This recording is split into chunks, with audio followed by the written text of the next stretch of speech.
नशेच्या गोळ्यांची तस्करी करणाऱ्या आरोपीच्या मुसक्या कदीम जालना पोलिसांनी आवळल्या आहेत.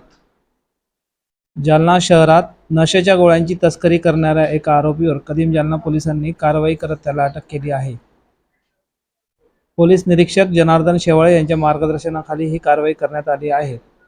कदीम जालना पोलीस ठाण्याच्या पथकाला गुप्त माहिती मिळाली होती की शहरात अवैधरित्या नशेच्या गोळ्यांची विक्री व तस्करी सुरू आहे.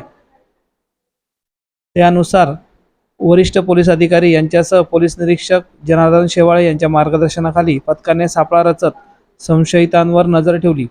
योग्य संधी साधून पोलिसांनी संबंधित आरोपीला ताब्यात घेतले. झडतीदरम्यान आरोपीकडून मोठ्या प्रमाणात नशेच्या गोळ्या जप्त करण्यात आल्या आहे. या गोळ्यांची बाजारातील किंमत लक्षणीय असल्याचे सांगितले जाते आहे.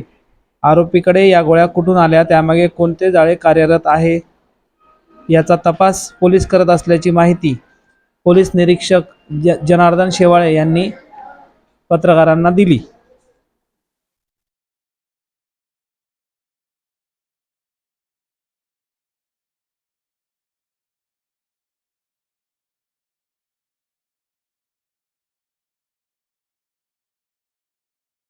आम्हाला और आमचे police head constable Sachin Chaudhari अशी गुपित माहिती मिळाली की एक इसम हा नशेच्या गोळ्या बटन्स विक्री करत आहे.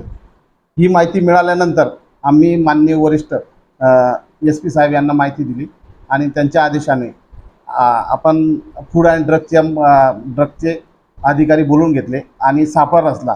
त्या सापळ्यामध्ये PSI वाहक, police head constable Sachin Chaudhari, Sattar Rathod, Sandeep Chavan, Dilip Gaikwad, Imran Khan, Mateen Shaikh, Baba Gaikwad असे आम्ही पंचासोबत सदर ठिकाणी गेलो.